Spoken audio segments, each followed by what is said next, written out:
Bismillahirrahmanirrahim. Assalamualaikum warahmatullahi wabarakatuh. Umul Kitab Al-Fatihah. Alhamdulillah. Ya kan.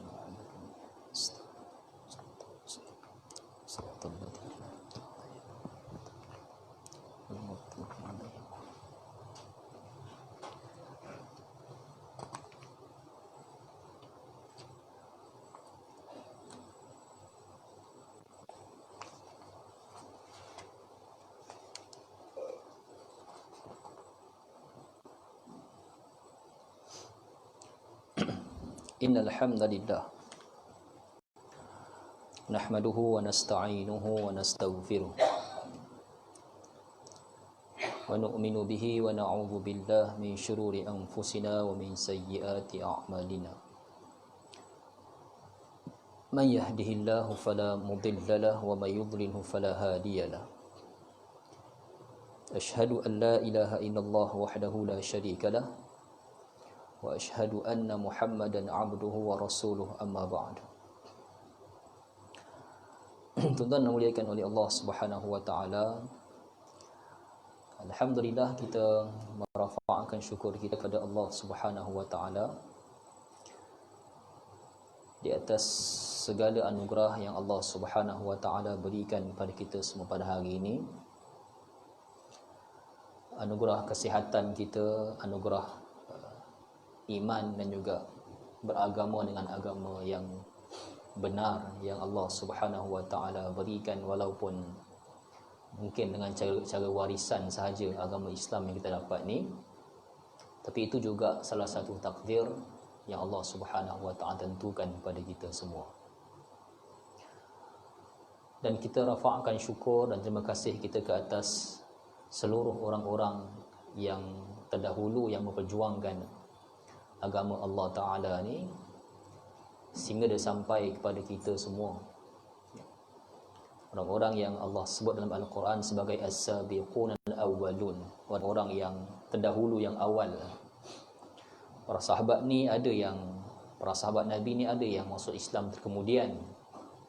Mereka pun mulia, yang Allah sebut radhiyallahu anhu, mulia mereka ni.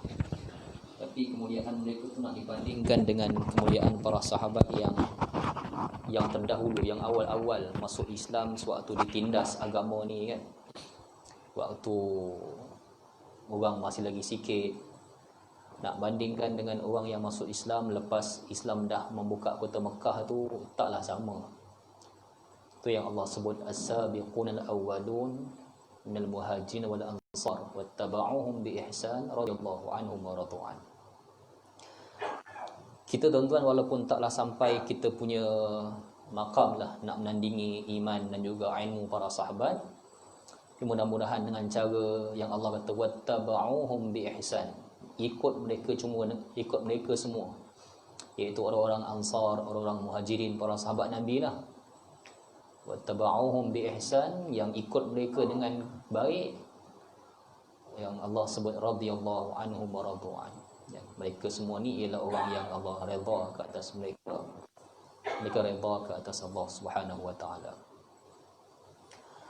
Tuan, hari ini kita dalam perbahasan, masih lagi dalam perbahasan tentang kisah-kisah orang-orang Yahudi Bani Israel ke atas kedegilan mereka pada zaman Nabi Allah Musa alaihi salam.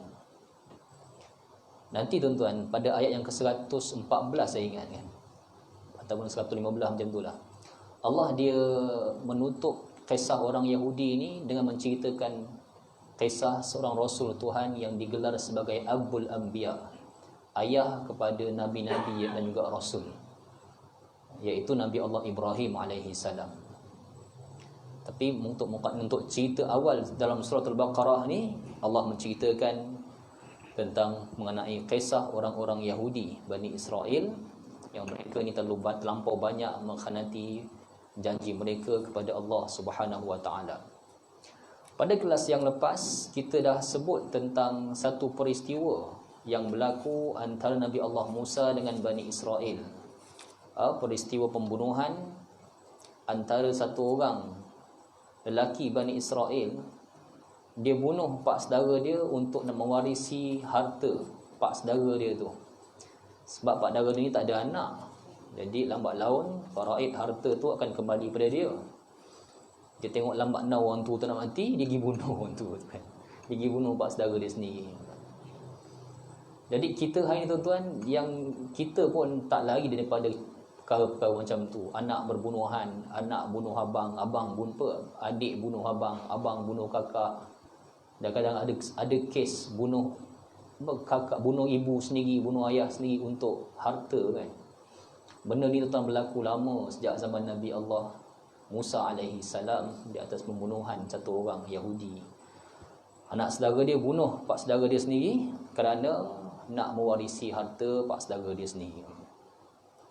Tuan-tuan dirahmati oleh Allah Subhanahu. Yang tu kita dah ceritakan pada ayat yang lepas, yang Allah Subhanahu wa taala sebut wa idz qataltum nafsan fadara'tum fiha wallahu mukhrijum ma kuntum taktumun. Faqulna idribuhu bi ba'dihha kadzalika yuhyillahu al-mauta wa yuriikum ayatihi la'allakum ta'qilun. ثم قست قلوبكم من بعد ذلك فهي كالحجارة أو أشد قسوة وإن من الحجارة لما يتفجر منه الأنهار وإن منها لما يشقق فيخرج منه الماء وإن منها لما يهبط من خشية الله وما الله بغافل عما تعملون. Yang ni lanjutan ayat yang 71 sampai 72 sampailah yang ke-74. Bagaimana Allah Subhanahu wa taala menceritakan. Allah cerita tu dia punya cerita tentang penyembelihan korban yang Allah suruh mereka buat daripada ayat yang ke-7 daripada ayat yang ke-68 kan sampai ke yang ke-73. Cerita tentang sembelihan lembu yang Allah suruh Bani Israel ni buat kerana nak tahu siapa yang bunuh lelaki Yahudi tu. Kemudian dia bangun, Allah kata Allah suruh ambil bahagian anggota lembu tu dan pukul pada mayat yang dah mati ni. Mayat tu bangkit balik dan dia sebut siapa yang bunuh dia. Dia pun tunjuk anak saudara dia yang bunuh tu. Dia tunjuk. Allah kata kadzalika yuhyillahul mauta wa yuriikum ayatihi la'allakum ta'qilun. Allah kata demikian kami menghidupkan, demikian Allah menghidupkan yang mati dan memberi tahu kepada kamu ayatihi, memperlihatkan kepada kamu ayatihi, tanda-tanda kekuasaan Tuhan, la'allakum ta'qilun, supaya engkau ni jadi orang berakal sikit, supaya Yahudi jadi orang. Tapi tuan-tuan, nak kata keras di hati orang Yahudi ni, keajaiban Allah turunkan terus terang macam tu pun tak menjadikan mereka beriman pada Tuhan. Allah sebut thumma qasat qulubukum min ba'di dzalik, kemudian hati kamu tetap keras. Fahiyal kal hijarati aw ashaddu qaswa, hati kamu tetap keras seperti batu, bahkan lebih keras daripada batu. Sebab batu pun akhirnya dia boleh mengalirkan sungai, dia boleh pecah, air boleh mengalir dekat dia kan. Tuan tengok batu-batu dekat air terjun kan, dia batu tu dia bila air tu mengalir kat batu, dia akhirnya mengalir batu tu. Ada gambar apa? Ibnu Hajar Al-Asqalani. Ibnu Hajar ni nama dia bukanlah Ibnu Hajar, gelaran dia tu Ibnu Hajar, anak batu. Cerita Ibnu Hajar ni, orang gelar dia Ibnu Hajar sebab apa tuan-tuan? Sebab peristiwa dia dalam gua, dia menyorok dalam gua, dia kecewa dengan diri dia belajar ta'lim. Dia nyorok dalam gua, dia nampak ada satu air tu, dia setitik menghentam batu sampai batu terlekuk. Batu tu keras tuan-tuan, bila air hentam dia setitik air tu hentam, setiap hari dia hentam batu tu setitik, walaupun air tak ada daya apa, tapi akhirnya batu tu melekuk juga. Tu Allah kata wa inna minal hijarati lama yatafajjaru minhul anhar, hati Bani Israel lebih keras pada batu. Yang kita kata macam cerita apa dulu tu kan, Roy hati kau keras Roy, dia kata. Cerita apa, lupa cerita apa tu kan. Hati keras Roy, hati Yahudi tu lagi keras pada Roy tu. Lagi keras pada Roy tu. Dia punya keras sampai kan nampak keajaiban Allah buat depan mata sekali pun tak beriman mereka kepada Allah Subhanahu wa taala. Nampak ni Musa alaihi salam membelah lautan. Nampak Nabi Allah belah lautan. Allah belah lautan tu. Allah matikan Firaun dalam tu. Wa antum tanzurun, kamu melihat peristiwa tu pun tak beriman lagi pada Allah Subhanahu wa taala. Jadi tu perangai Yahudi Bani Israel. Kalau kita boleh berani buat perjanjian dengan dia, tafadhal, silakan kan. Baik, tuan-tuan. Allah Subhanahu wa taala sambung ayat ni pada ayat yang ke-75. A'udzu billahi minasyaitonir rajim. Afatatma'una ay yu'minu lakum wa qad kana fariqum minhum yasma'una kalamallahi thumma yuharrifunahu min ba'di ma 'aqaluhu wa hum ya'lamun. Wa idza laqul ladzina amanu qalu amanna wa idza khala ba'dhuhum ila ba'd qalu atuhaddithunahum bima fatahallahu alaikum liyuhajjukum bihi 'inda rabbikum afala ta'qilun. Maka sesudah itu, wahai Muhammad, adakah kamu mengambil harapan bahawa mereka ni akan beriman kepada seruan Islam yang kamu sampaikan itu? Padahal sesungguhnya telah ada satu puak dari mereka yang mendengar kalam Allah yang ada Taurat, kemudian mereka ubah kalam Allah itu sesudah mereka memahaminya, sedangkan mereka mengetahui perbuatan itu adalah perbuatan yang salah. Wa hum ya'lamun. Wa idza laqul ladzina amanu, apabila mereka bertemu dengan orang yang beriman, qalu amanna, mereka menyatakan kami beriman. Tetapi apabila mereka bertemu dengan orang-orang kaum mereka sendiri, mereka berkata, qalu atuhaddithunahum bima fatahallahu alaikum liyuhajjukum, patutkah kamu ceritakan kepada mereka, yakni orang Islam, dengan apa yang terangkan oleh Allah dalam Taurat? Afala ta'qilun, adakah kamu ni orang yang tak berakal? Demikian Allah Subhanahu wa taala menceritakan ayat 65, ayat 75 sampai yang ke-76. Tuan-tuan dirahmati oleh Allah Subhanahu wa taala. Ayat 75 ni kan, afatatma'u, tuan tengok terjemahan dia. Afatatma'una ay yu'minu lakum wa qad kana fariqum minhum yasma'una kalamallah thumma yuharrifunahu min ba'di ma 'aqaluhu wa hum ya'lamun. Adakah engkau wahai Muhammad masih lagi berharap supaya Yahudi ni boleh beriman kepada agama, boleh beriman kepada engkau, atau adakah kamu berharap Yahudi nak terima Islam tu lagi? Tuan, ayat ni Allah turunkan kaitan dengan yang 74, ayat 74 tu. Kaitan dia ialah Allah dah sebut dah Yahudi ni hati dia keras macam batu, au asyaddu qaswah, ataupun lebih keras pada tu. Jadi Allah sebut, adakah kau nak harap lagi mereka beriman dan juga percaya masuk agama Islam? Allah sebut, afatatma'una ay yu'minu lakum, adakah kau berharap mereka ni nak beriman dengan kamu, nak beriman dan masuk Islam macam para sahabat Nabi? Tuan, ayat ni tuan-tuan, dia ada kaitan dengan yang lepas. Kaitan dia ialah Allah sebut hati mereka kekal macam batu. Dah kekal macam batu, nak harap dia masuk Islam lagi ke? Macam mana tuan? Okey, ayat ni tuan-tuan, dia sebenarnya teguran kepada Rasulullah dan juga para sahabat Nabi SAW. Yang mana para sahabat Nabi tuan-tuan, mereka ada sedikit kekaguman dengan Yahudi Bani Israel di zaman Nabi tu. Dan ayat ni dia sekaligus dia turun, dia bawa kembali latar belakang zaman tu ke zaman Nabi Muhammad SAW. Setelah Allah ceritakan zaman Nabi Allah Musa dulu, macam mana Yahudi membunuh pak dara dia sendiri nak warisi harta. Lepas tu Tuhan kata hati mereka keras. Ayat 75 ni Allah kembalikan balik latar zaman tu ke latar belakang zaman Nabi Allah Muhammad SAW dengan para sahabat. Ketika ni tuan-tuan, para sahabat ni, tuan-tuan tahu para sahabat orang-orang Arab kat Madinah kan. Orang Arab Madinah ni tuan-tuan, mereka ni ada sedikit kekaguman dengan Yahudi ni. Sebab Yahudi ni dia tahu banyak cerita agama ni. Dia dapat kitab awal dah. Bahkan banyak syariah agama ni yang sampai pada Yahudi dulu. Syariah salat, syariah puasa, zakat, sedekah ni Yahudi tahu dulu. Dan mereka dapat Taurat, mereka tahu agama ni macam mana, dia tahu. So kepandaian tu pun dia ada, Yahudi ni. Yang para sahabat, dia simpan perasaan Kalau Yahudi ni masuk Islam, bagus dia orang ni. Sebab ada yang cerdik, ada yang tahu macam-macam kisah-kisah terdahulu kan. Dia ada simpan satu perasaan, kan bagus kalau dia orang ni masuk pada agama Islam. Simpan perasaan tu. Tak macam kita lah tuan-tuan. Kita kadang-kadang nampak orang Mak Saleh yang negara maju kan. Kita rasa kagum dia orang ni. Kita pergi negara dia, tengok negara dia maju, tengok bangsa dia macam bebas kan. Macam best je kita kata. Tengok sekolah orang Islam macam ni, tengok sekolah orang Cina dengan matematik pandai, niaga pandai, kita rasa macam rendah diri, kita rasa. Tak, kita tuan-tuan, walaupun mereka hebat macam, kita kena simpan.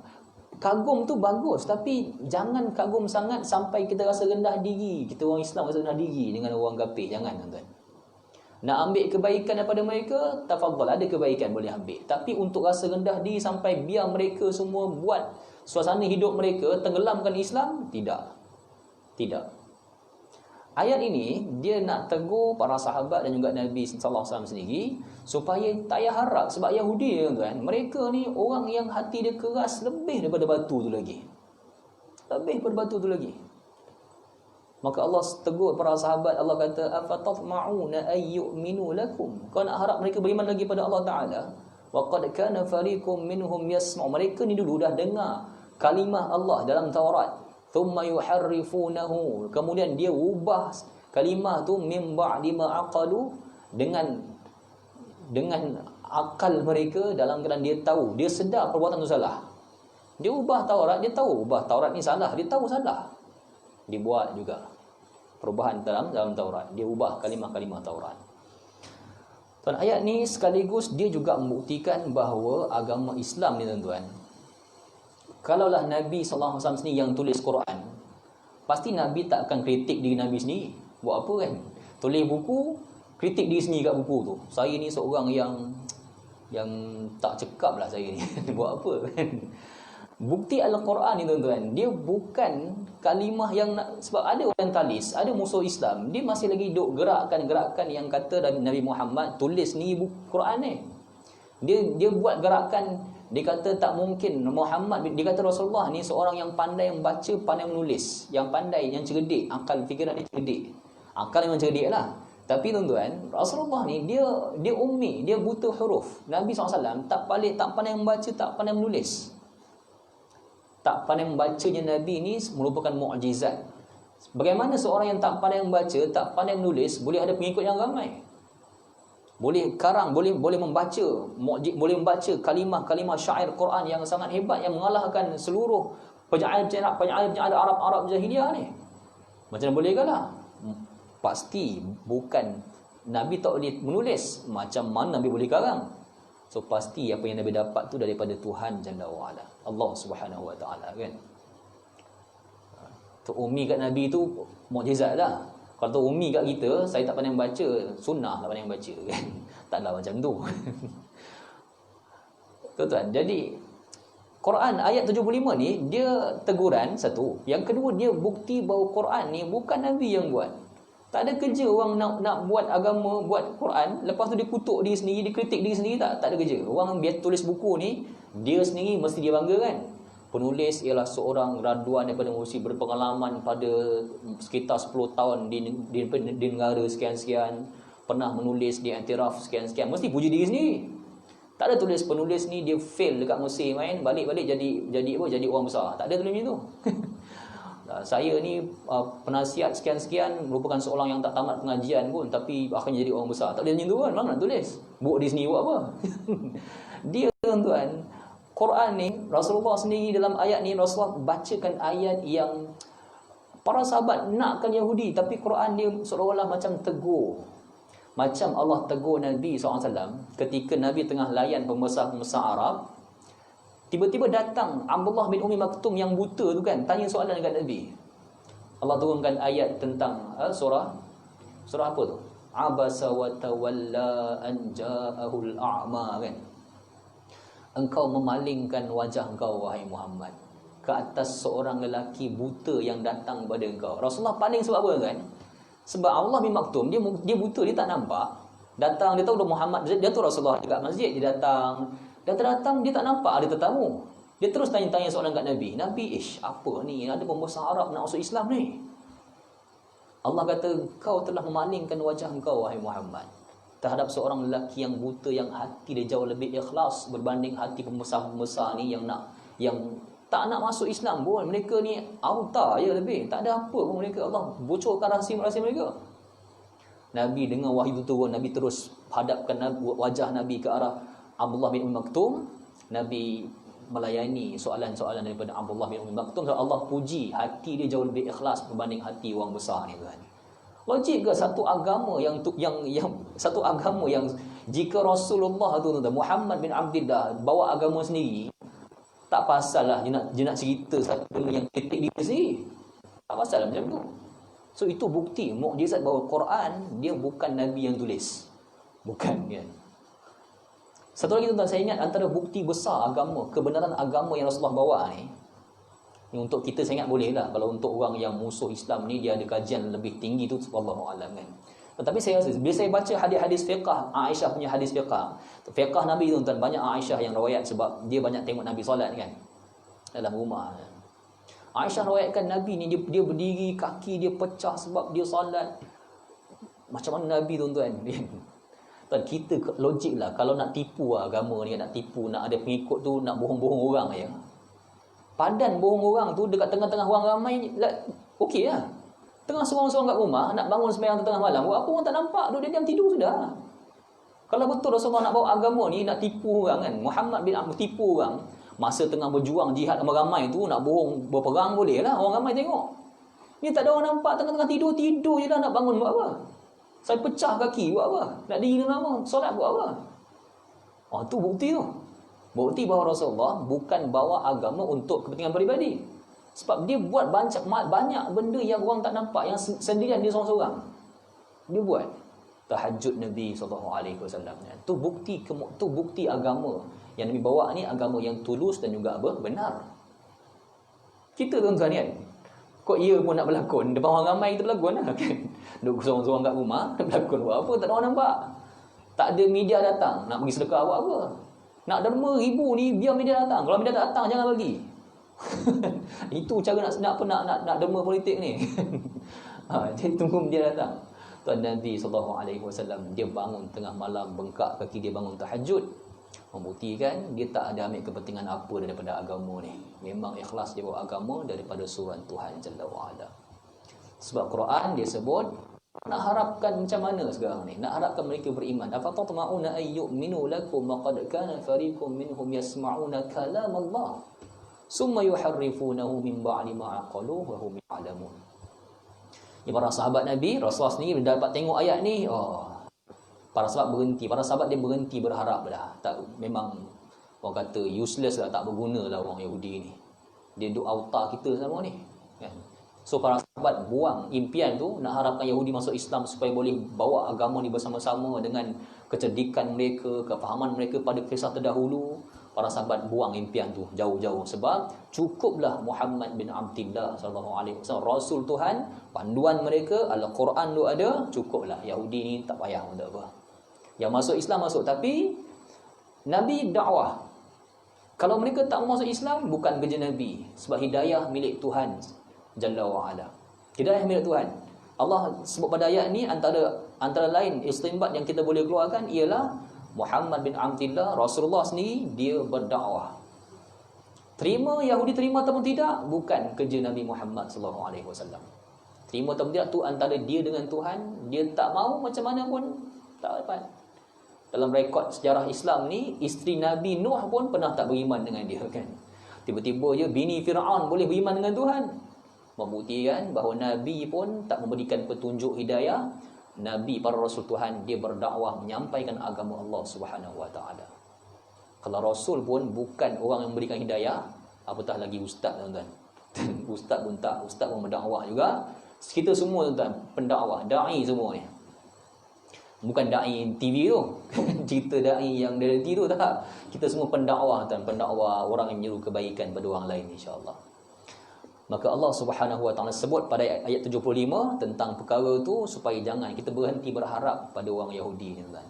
Jadi ayat ni juga membuktikan bahawa kita tengah jangan main dengan Yahudi. Jangan cuba-cuba nak deal perjanjian apa dengan dia, tak. Bahaya kan. Sebab hati mereka keras, lebih keras daripada batu. Maka Allah menyebut wa idza laqul ladzina amanu qalu amanna, bila mana mereka ni wahai Muhammad bertemu dengan orang beriman, dengan orang Islam, qalu, mereka menyatakan kami beriman, amanna, kami beriman. Tak pasal-pasal nak mengaku beriman kan.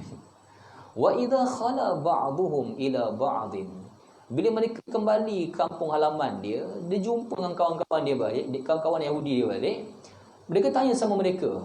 Qalu, mereka bertanya, mereka berkata, atuhaddithunahum bima fatahallahu alaikum liyuhajjukum bihi 'inda rabbikum? Kau cerita ke Islam ni punya kebenaran dalam yang Allah beritahu pada kita dalam Taurat? Kau cerita ke kepada para sahabat Nabi tu? Tuan-tuan, yang ni tuan-tuan. Okey, sebelum tu tuan-tuan. Yahudi ni dia munafik akbar, munafik besar yang membawa maksud kufur. Saya dah cerita sebelum, tuan tengok balik rekod ni. Maksud munafik akbar tu apa dia? Quran maksudkan munafik akbar Yahudi ni kufur, kafir. Yahudi ni bukan sangat munafik bohong orang, tak. Dia munafik kafir akbar dia. Munafik besar yang dia menzahirkan dia punya iman pada orang, dia sembunyi dia punya kufur. Maknanya dia kufur lah, dia kafir. Maknanya dia zahirkan iman, dia saja nak tunjuk orang, kami beriman, kau beriman? Tak, ya, kami beriman kan. Tak ada kerja nak pergi mengaku beriman kat orang. Tak ada kerja. Ni kerja-kerja orang Yahudi. Dengan para sahabat, orang tak tanya pun. Dia kata kami beriman, kami beriman. Tak pasal pergi mengaku. Dah awak dah beriman, baguslah, tak payah mengaku kat orang kami beriman, kami pejuang, tak payah mengaku. Kalau dah berjuang Islam baguslah, alhamdulillah, kita pun suka. Tapi tak payah perbuatan membangga diri sebagai seorang pejuang, tulis apa tak payah tuan. Kita para pendakwah, kita buat kerja-kerja dakwah kita tanpa kita persembahkan diri kita orang yang itu, orang yang ini, tak payah. Biar Tuhan nilailah benda perkara-perkara tu. Tapi Yahudi dia mengaku dia beriman kepada para sahabat. Perbuatan bertemu dengan para sahabat dan mengaku beriman tu, ya Allah gunakan kalimah laqa wa idza laqul ladhi. Laqa tu, laku tu daripada perkataan liqa'a. Liqa ni maksud dia bertemu, liqa. Saya ada liqa je, ada pertemuan je, bertemu, dia meeting, liqa kan, dia bertemu. Kemudian Allah gunakan bila mana mereka balik bertemu dengan kaum mereka sendiri. Allah tak gunakan liqa, Allah tak gunakan laqa lagi dah. Allah guna perkataan khala. Kita tengok wa idza khala ba'duhum. Kalau terjemahan Melayu dia, apabila bertemu orang beriman, dia kata kami beriman. Bila bertemu dengan kawan-kawan dia, dia cerita lain kan. Kenapa dua perkataan berbeza tuan?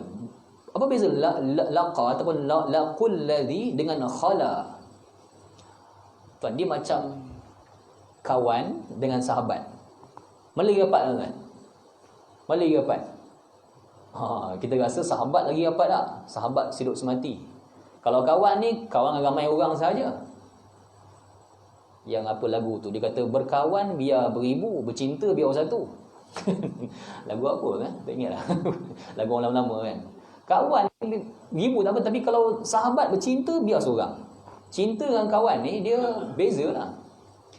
Bila mana orang Yahudi dia jumpa para sahabat Nabi, dia berlakon kan, dia Allah guna perkataan liqa, bertemu tu biasa, bertemu biasa, jumpa biasa. Tapi bila mana dia balik, dia khala ni dia khalwat berdua-duaan, dia bercengkerama di bawah bulan purnama. Yang tu khalwat, dia khala berkhalwat dah. Maka Allah gunakan perkataan berbeza. Al-Quran bahasa dia sendiri ada mukjizat. Liqa maksud lain, khala maksud dia lain.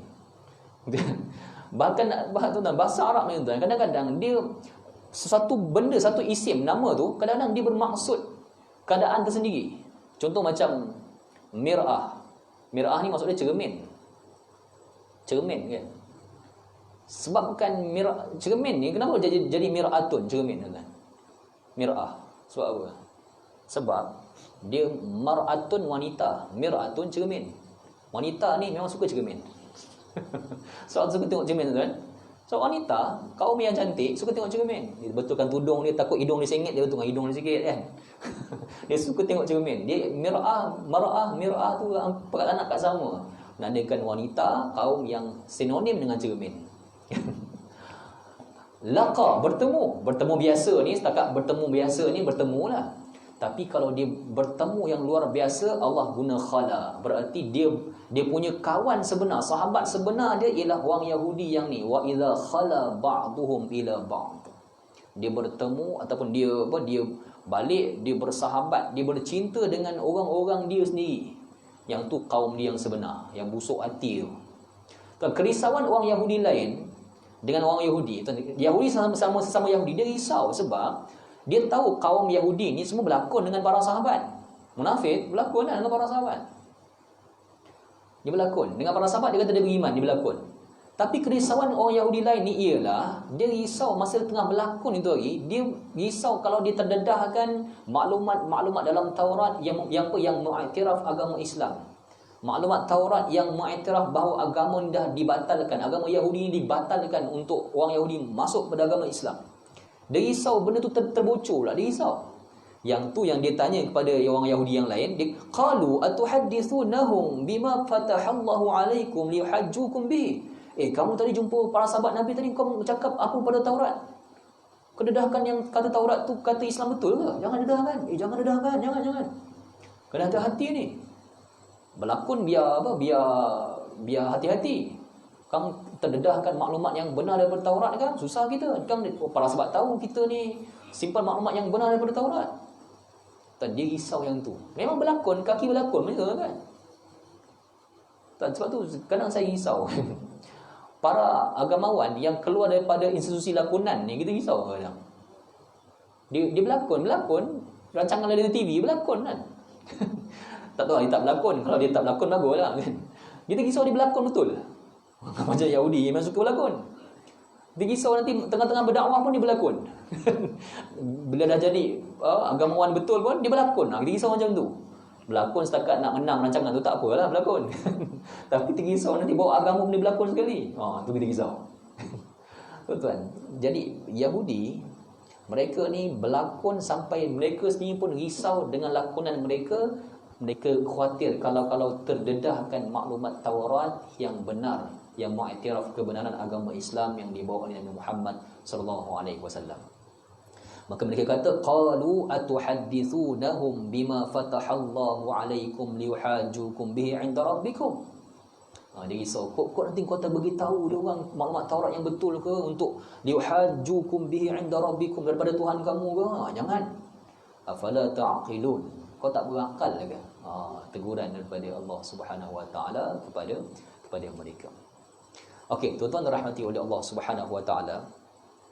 Kita berhenti dua ayat ni dulu, tuan-tuan. Saya nak kisahkan pada tuan-tuan, nak ambil sikit masa yang ada, tuan-tuan.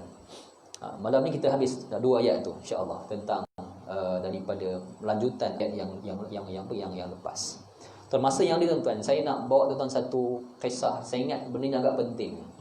Saya baru ni saya buka kitab Al-Azkar An-Nawawi, kitab zikir-zikir Nabi yang Imam Nawawi kumpulkan dalam kitab Al-Azkar An-Nawawi. Menghimpunkan banyak zikir-zikir Nabi yang ditahqiq oleh Syekh Sa'id Al-Hilali akan hadis-hadis tu. Saya jumpa satu benda yang saya penting saya nak share, tuan-tuan. Satu amalan zikir yang penting yang saya ingat untuk penyucian jiwa. Kita orang beriman, tuan-tuan, orang Islam kena amalkan perkara ni supaya Allah Subhanahu Wa Taala menjawab setiap tasbih, zikir kita serta doa kita, insya-Allah. Saya nak share, tuan-tuan, dalam hadis ni. Hadis ni ialah hadis yang diriwayatkan oleh Anas bin Malik radhiyallahu anhu. Hadis yang sahih. Kata Anas, jaa rajulun badawi ila Rasulillah sallallahu alaihi wasallam. Datang satu orang Arab Badawi. Arab Badawi itu tuan fahamlah siapa Arab Badawi, saya cerita banyak lah kan. Arab Badawi datang jumpa Nabi SAW dengan tak bagi salamnya, dengan selambanya. Arab Badawi perangai dia kan, dia kadang cara fikir dia tu lain sikit, dia macam orang Melayu asli lah kan. Datang dengan tak bagi salam, dengan tak apa, dia kata, ya Rasulullah alimni khairah. Rasulullah, khabarkan aku kebaikan, beritahu aku satu kebaikan. Kan, ya Rasulullah alimni khair. Rasulullah beritahu aku kebaikan. Okey. Qala, kata Nabi sallallahu alaihi wasallam, qul subhanallah alhamdulillah la ilaha illallah Allahu akbar. Kalau kau nak kebaikan, kau lafazkan zikir ni. Zikir tu ialah subhanallah, maha suci Allah. Alhamdulillah, segala puji bagi Allah. La ilaha illallah, tak ada yang diabdikan melainkan Allah. Allahu akbar, Allah yang maha besar. Kata Anas, Yahudi ni Arab Badawi tu, dia dengar kalimah Nabi ni, kata Anas, wa aqada bi yadihi arba'a. Dia kira jari dia kira. Subhanallah, alhamdulillah, la ilaha illallah, Allahu akbar. Arba'a, 4. Tadi Arab Badawi tuan-tuan, 4 benda pun dia tak boleh nak congak 4 benda. Tak, kita kalau dengar 4 tambah 3 tambah 2 boleh congak kan? Boleh congak kan? Tak kira dengan jari kan? 4 tambah 2. Oh, 6 kan? 4 ni tak congak kan? Boleh congak sendiri kan? Tak kira dengan jari lah. Atau boleh bayangkan betapa lemahnya sikit akal orang Arab Badawi ni. Dia kira dengan jari dia. Subhanallah, alhamdulillah, la ilaha illallah, Allahu akbar. Ada 4. 4 pun tak boleh congak. Tuan-tuan kalau ada anak ke, tuan-tuan sendiri tak boleh congak, kita tak boleh congak matematik yang mudah ni, jadi macam Arab Badawi tu. Dia kira 4 tu. Okey, lepas dia kira 4 tu, dia pun pergi. Tu perangai dia. Datang tak beri salam, pergi macam tu je. Dan Nabi SAW, dia perhati Arab Badawi ni. Para sahabat ni, dia suka Arab Badawi datang tanya-tanya soalan, dia suka. Sebab Arab Badawi ni, macam mana dia punya soalan punya rendah level pun Nabi akan layan. Kalau sahabat Nabi tanya benda mengemukan, benda yang tak standard dengan maruah para sahabat, Nabi marah. Kalau sahabat aku tanya benda-benda macam ni, kenapa? Nabi marah. So para sahabat dia hati-hati juga nak tanya kat Nabi ni. Tapi kalau Arab Badawi datang, para sahabat suka berkumpul, dia tengok apa Nabi akan jawab pada Arab. Sebab dia soalan ni memang macam akal dia memang agak lurus sikit Arab Badawi ni. Lepas dia tanya tu, dapat 4 benda tu, kebaikan untuk dia, dia pun pergi. Nabi duk perhati dia, apa dia buat Arab Badawi ni kan. Kemudian falamma arahu Rasulullah sallallahu alaihi wasallam tabassam. Tiba-tiba Arab Badawi tu dia berhenti. Thumma raja'a, dia kembali balik. Dia berhenti, apa dia berhenti? Kenapa dia berhenti? Dia berhenti, dia kira lagi. Subhanallah. Dah jauh, dah pergi jauh dah. Tiba-tiba Nabi dengan para sahabat nampak dia berhenti sekejap. Dia berhenti, dia kira lagi. Subhanallah, alhamdulillah, la ilaha illallah, Allahu akbar. 4 ni. Datang balik. Thumma raja'a, dia kembali balik, datang balik jumpa Nabi sallallahu alaihi wasallam. Nabi kata tafakkaral ba's. Dah apa pula dipikir Arab Badawi ni. Tafakkaral ba's ni maksud dia macam dipikir apalah Arab Badawi, apa lagi dia nak ni kan. Nabi pun tersenyum lah. Nabi senyum, para sahabat pun nak tunggulah apa Nabi akan jawab, apa yang Arab Badawi akan tanya. Okey, Nabi pun falamma arahu Rasulullah tabassam, Nabi senyum. Tak tengok dia kata apa kat Nabi Arab Badawi ni. Dia kata, ya Rasulullah, wahai Rasulullah, subhanallah, alhamdulillah, la ilaha illallah, Allahu akbar. Rasulullah, tadi kau beri aku 4 kalimah zikir tadi kan. Subhanallah, alhamdulillah, la ilaha illallah, Allahu akbar. Soalan aku ialah al khaira, alimni khaira, khabarkan aku kebaikan, bagi tahu aku kebaikan. 4 zikir ni, subhanallah, alhamdulillah, la ilaha illallah, Allahu akbar. Kata Arab Badawi itu, hadza kullahu lillah, fama li. Yang ni semua puji Allah, aku dapat apa? Tuan tengok Arab Badawi tanya kan. Dia boleh kata macam tu, dia semua puji Allah, untung aku dapat apa? Para sahabat ada yang tepuk dahi, ada yang tutup serban macam ni. Allah, apa pula ditanya Arab Badawi ni. Nabi senyum je lah Arab Badawi tu. Dia boleh berkira agama macam tu kan. Dia kata hadza kullahu lillah, ini semua puji Allah, aku dapat apa? Aku nak kebaikan untuk aku, bukan untuk Allah. Lebih kurang macam tu lah ayat dia. Yahudi punya fikir kan. Memang dia ni kaum yang orang kata, orang Melayu panggil apa? Lurus bendul. Lurus. Apa? Orang cakap apa? Sengat lah. Tak tahu lah bahasa orang Melaka kan. Yang kata begau sudah. Arab Badawi tu, para sahabat ada yang tutup kepala, ada yang senyum. Nabi dia senyum je lah Arab Badawi tu. Nabi layankan Arab Badawi ni. Sebab dia kata nak kebaikan untuk dia, bukan untuk Allah. Tuan, para sahabat tahu jawapan. Tuan, kita ni dalam agama tuan, bila kita bantu, kita puji Tuhan, kita tahu kan, tuan pun tahu, Allah tak pernah ambil untung daripada ibadah kita. Tuhan tak ambil untung apa-apa. Dan Tuhan tak ada, Tuhan makin bertambah kaya kalau kita sembah Allah ramai, Allah makin bertambah kaya. Ada 70 orang hari ni yang bertambah sembahyang Jumaat. Biasa sembahyang Jumaat 100 orang je. Hari ni sembahyang Jumaat bertambah 170 orang. Ada 70 orang lagi sembahyang. Allah makin kaya. Untunglah Allah ini aku sembahyang. Tak. Allah tak ambil untung apa-apa pun daripada ibadah kita. Dan kalau kita semua ingkar kat Tuhan, kufur kat Tuhan, tak semayang ramai Jumaat kosong, tak ada semayang Jumaat hari ni, semua orang dah degil, pun Tuhan tak rugi apa-apa. Allah tak untung apa-apa, tak rugi apa-apa. Kita yang rugi. Yang Allah kata dalam Quran, wa may yashkur fa innama yashkur li nafsihi. Siapa yang syukur, syukur dia tu untuk diri dia sendiri, bukan untuk Allah, untuk diri dia sendiri. Keuntungan untuk diri dia sendiri. Para sahabat fahamlah. Tapi yang Arab baru ini apa cerita dia? Dia tak faham. Dia nampak subhanallah, maha suci Allah. Alhamdulillah, segala puji bagi Allah. La ilaha illallah, tak ada Tuhan yang diabdikan melainkan Allah. Allahu akbar, Allah maha besar. Semua ni untuk Allah ni lah. Untuk aku dapat apa? Tu dia kata terus terang, dia kata hadza lillah, hadza kullahu lillah wa ma fama li. Aku dapat apa, aku nak apa? Nabi pun tengok Arab dia ni kan. Lurus bendul.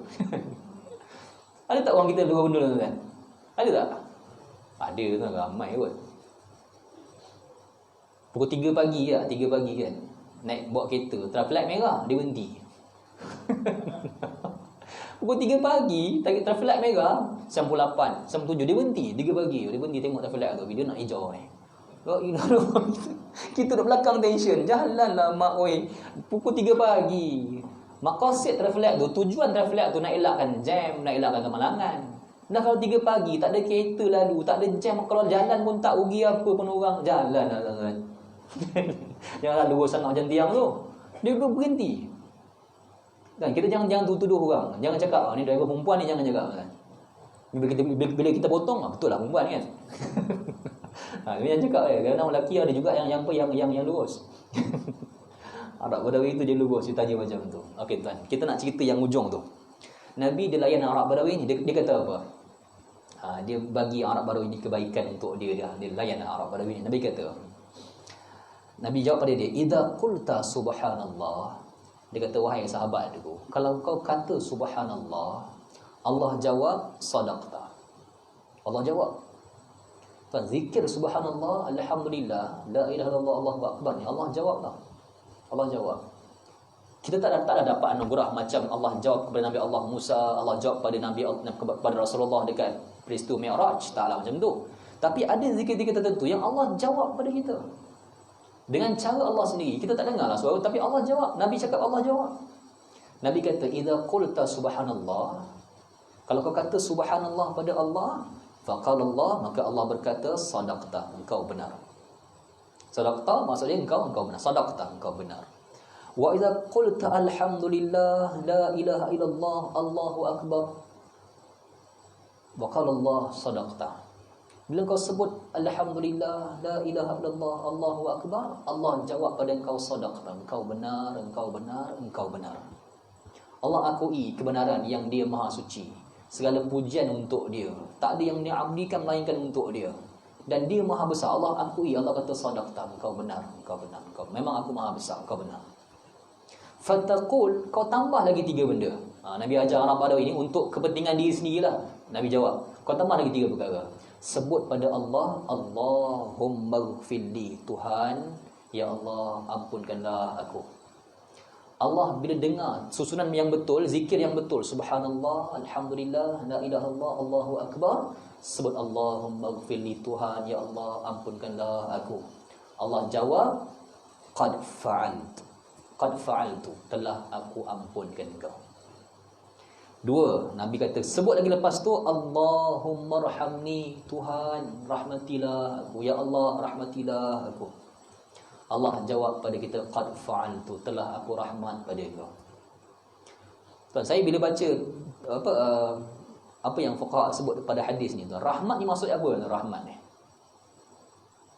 ni tuan, kalau tuan tengok dalam terjemahan bahasa Melayu, dia kata Allahumma rahamni kan.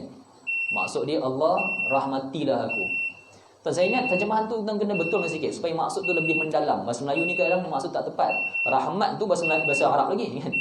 Allahumma rahamni, dia terjemahkan Allah rahmatilah aku. Rahmati tu, rahmat tu bahasa Arab lagi. Bahasa Arab lagi rahmat tu. Tuan, rahmat ni kalau kita tengok dalam terjemahan bahasa Arab, kamus-kamus yang besar Quran kan. Rahmat ni pada saya lah, Allahu a'lam, maksud ialah kasihani, kesian. Rahmat ni dia rahimah, dia rahim. Rahim tu macam kita sebut rahim, tempat ibu mengandungkan anak dia, dia penuh kesian, kasih sayang dia dengan anak tu. Dia tampung, dia pegang bawah perut dia, dia tampung jalan perlahan, dia tampung anak dia, dia kesian belas. So rahim ni maksud dia kasihan, ihsan, simpati, belas. So Allahumma rahamni, maksud dia bukan Allah rahmati aku, tak, maksud dia pada saya ialah Allah kesianlah ke aku, Allah kesian ke aku, ya Allah, aku dhaif, aku lemah, ya Allah, banyak musibah datang, ni virus datang lagi, ya Allah kesian ke aku, ya Allah, kerja pun tak ada, Allahumma rahamni, kesian ke aku, ya Allah. Sebut tertib yang betul dengan tujuan jiwa yang betul, Allah jawab qad fa'altu, aku dah kesian ke kau. Last sekali Nabi ajar sebut doa yang ketiga, Allahumma rzuqni, Tuhan ya Allah, rezekikan aku rezeki ya Allah, beri aku rezeki ya Allah. Allah jawab qad fa'altu, aku dah beri kau rezeki. Tuan, 3 doa tadi tu hadis ni tuan. Zikir yang ni dia ajaib, sangat hebat zikir ni. Sebab ada dalil khusus yang kata Allah jawab. Doa-doa lain tuan, kita doa pada Allah, Allah jawab, betul, Allah jawab, tapi tak ada dalil yang khusus yang sampai Nabi sebut Allah jawab cara macam mana. Allah jawablah, wa qala rabbukum ud'uni astajib lakum. Kamu doa pada aku, apa Allah jawab kamu. Allah jawab. Tapi khusus jawapan apa tu tak ada dalam banyak dalil. Yang ni tuan-tuan, ada dalil khusus yang Allah jawab dengan lafaz yang khusus, yang tertentu. Allah sebut pengakuan kita kan, subhanallah. Pengakuan tu Allah kata sadaqta, betul, aku maha suci.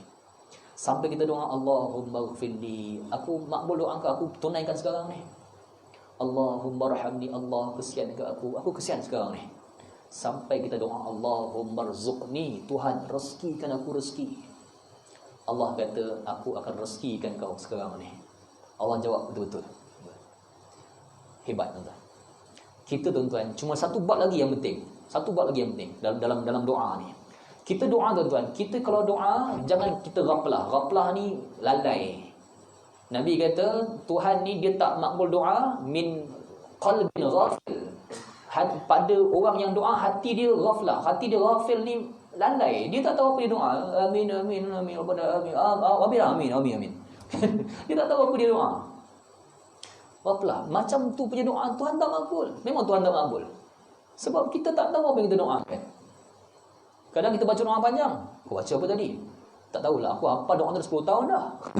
Dia hafal doa 10 tahun, dia tak tahu maksud apa. Takkanlah agama macam tu. Takkanlah macam tu. Kita nak apa kat Tuhan, kita doa dengan sepenuh hati kita. Jangan ghaflah, jangan lalai. Qalbun ghafil, kalau hati kita lalai, memang Nabi sebut Allah takkan makbul.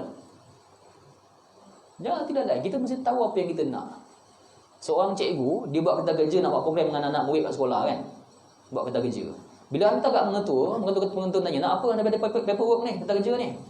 Tak tahulah, pengetua saya pun tak tahu apa yang saya buat. Takkan macam tu. Macam itulah ibadat. Kalau kita doa pada Allah, tak tahu apa kita doa. Kosong. Doa yang useless, yang tak guna doa macam tu. Kita doa dalam keadaan kita nak tahu, kita tahu apa yang kita doakan. Dan Nabi kata yang kedua, doa ni tuan-tuan, Allah ni dia nak kita doa ni tuan-tuan, kita mesti dalam keadaan yang muqinina bil ijabah. Kita yakin Tuhan jawab doa kita tu. Baru doa penting. Kita bangun tengah malam, kita tinggalkan tempat tidur kita. Kita doa pada Allah dengan dalam keadaan takut neraka Tuhan dan tamak masa doa tu.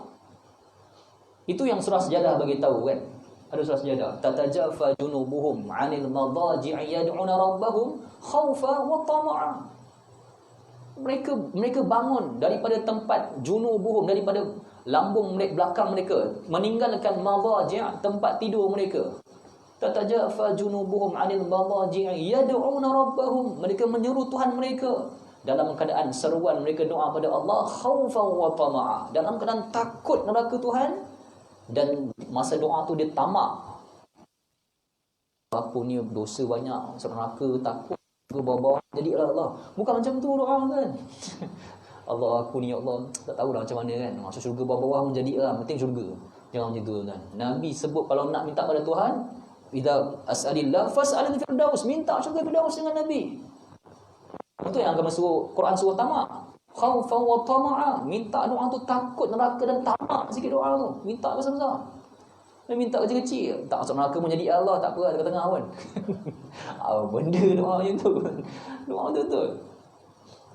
Tuan, tuan zikir subhanallah, alhamdulillah, la ilaha illallah, Allahu akbar, tambah hujung dia Allahumma ighfirli, Allahumma arhamni, Allahumma rzuqni. Kita faham doa tu maksud dia apa. Zikir pun kita faham dah. Subhanallah, kau suci ya Allah. Alhamdulillah, segala puji Allah. Bukan untuk orang lain, untuk bos tak ada, untuk bini tak ada pujian. Kau punya pujian ni. Tak ada yang aku abdikan, melainkan kau ya Allah. Kau Tuhan yang sangat besar, yang maha besar. Tuhan, ampunkan aku ya Allah. Allahumma ighfirli. Tuhan, kesian ke Allah, aku susah sekarang ya Allah. Rezekikan aku ya Allah. Allah jawab sadaqta, Allah jawab qad fa'altu. Kau benar dan aku makbulkan sekarang doa kau ni. Allah jawab. Saya bacakan hadis ni pada sahabat saya, dia diuji musibah. Dia kena gangguan makhluk halus. Saya kesian dengan dia. Dia kerja pun susah. Bila makhluk halus tu ganggu dia kat rumah pusaka, dia tak tahu rumah tu ada jin duk numpang lama. Dia masuk satu bilik yang tak dihuni selama 10 tahun lebih. Bilik tak, orang tak usik bilik tu. Dia masuk tu. Sebulan okey, 2 bulan dia kena. Kan? Kesian kat dia. Saya nak sebut perkara ni, saya nak sebut kat dia bahawa Tuhan dengan zikir macam ni, dengan ikhlas, kita bangun tengah-tengah malam, kita doa pada Allah, kita menangis, Allah kesian kat aku ya Allah, susah musibah kau bagi, kesian kat aku ya Allah, Allahumma arhamni. Allah sebut qad fa'altu, sekarang juga aku kesian pada kau. Allah makbul doa kita insya-Allah. Tuan buat doa ni, zikir ni, Allah berkati insya-Allah. Sallallahu ala Muhammad wa ala alihi wa sahbihi ajma'in. Alhamdulillahirabbil alamin. Bismillahirrahmanirrahim. Alhamdulillahirabbil alamin. Wassalatu wassalamu ala asyrafil anbiya'i wal mursalin wa ala alihi wa sahbihi ajma'in. Ya muallima Ibrahim al-hikmah 'allimna wa ya mufahhima Sulaiman al-hikmah fahimna fahamnaha Sulaiman wa kullan atayna hukman wa 'ilma wasakharna ma'al jabal sabbihna wat tayr wa kunna fa'ilin walhamdulillahirabbil alamin. Taqabbalallahu minkum.